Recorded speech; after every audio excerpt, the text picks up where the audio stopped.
ခုလိုရာသီချိန်ရောက်လာပြီဆိုရင်ကြိုက်ကျွေးဖျားကိုဖျားဖို့လာကြတဲ့ဖျားဖို့ရတဲ့တွေကတရက်ကိုလူပေါင်း9000နီးပါးရှိပြီးတော့ဖျားကိုမိပြီးဖွင့်လှစ်ထားတဲ့တဲကိုကန်စားတောက်ဆိုင်နဲ့ပို့ဆောင်ရေးလုပ်ငန်းတွေဟာဝင်ငွေကောင်းတဲ့ကာလပဲဖြစ်ပါတယ်။ဒီအကြောင်းအရာနဲ့ပတ်သက်ပြီးတော့စီးပွားရေးပညာရှင်တယောက်သုံးသပ်ထားတဲ့ဗီဒီယိုတစ်ပုဒ်ကိုဘူးတုဒတင်နဲ့ပြန်လည်မျှဝေပေးခြင်းဖြစ်ပါတယ်။ဗီဒီယိုလေးကိုအဆုံးထိကြည့်ရှုပေးဖို့မြစ်တဲ့ရက်ခံပါတယ်ခင်ဗျာ။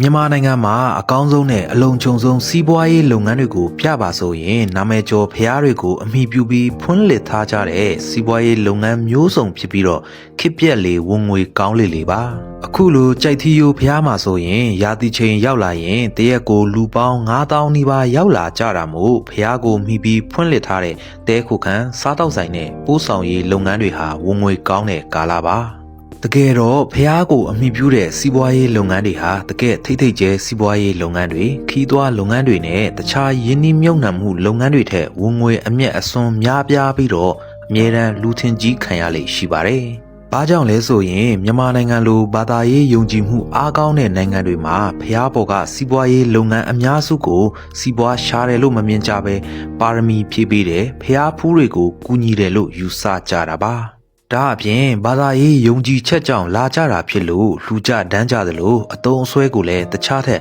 ပိုသုံးကြတာမို့ပစ္စည်းဖြစ်စေဝန်ဆောင်မှုဖြစ်စေရောင်းချရမှာအများစုဈေးမစစ်ပဲဝယ်ယူကြတာများပါတယ်။ကြိုက်သီးရိုးဖျားမှာဆိုညာအိတ်ကြသူတွေများလွန်းတာမို့တဲခုခန်းအများစုဟာနေရာလုံလောက်မှုမရှိကြလို့ရင်ပြင်မှာအိတ်ကြတာကြောင့်အခင်းဆောင်ချင်းထောင်ငားတဲ့လုပ်ငန်းတွေတောင်ဝင်ငွေကောင်းကြလေရှိပါတယ်။လူပေါင်းတောင်းချီလာကြတာမို့တဲယူပို့ဆောင်ရေးလုပ်ငန်းတွေဟာလည်းဝင်ငွေကောင်းကြပြီးတော့အများစုကလည်းဒီလိုလုပ်ငန်းတွေကိုတဦးပိုင်အစုတည်တံ့ပိုင်အဖြစ်ထိန်းချုပ်ထားလေရှိကြပြီးတော့အခွန်စနစ်နဲ့ကာထားလေရှိပါတယ်။ဖျားတွေကိုအမိပြုတဲ့စီးပွားရေးတွေဟာနိုင်ငံတော်မှာအအောင်မြင်ဆုံးစီးပွားရေးတွေဖြစ်ကြပြီးတော့မြန်မာမှာသာမကတခြားသောနိုင်ငံတွေမှာလည်းဘာသာရေးကိုမိခိုးတာတွေဟာတိတ်ကောင်းတဲ့လုပ်ငန်းတွေပါ။ဆိုတော့မြန်မာပြည်မှာအအောင်မြင်ဆုံးဈေးကွက်နဲ့စီးပွားရေးလုပ်ငန်းတွေကိုလုပ်ကင်မယ်ဆိုရင်ဖျားတွေကိုအမိပြုထားတဲ့ဒီလိုစီးပွားရေးတွေကိုအရင်ဆုံးစဉ်းစားထားတင်ပြီးတော့လုပ်ငန်းများနိုင်လေပိုပြီးချမ်းသာလေပါ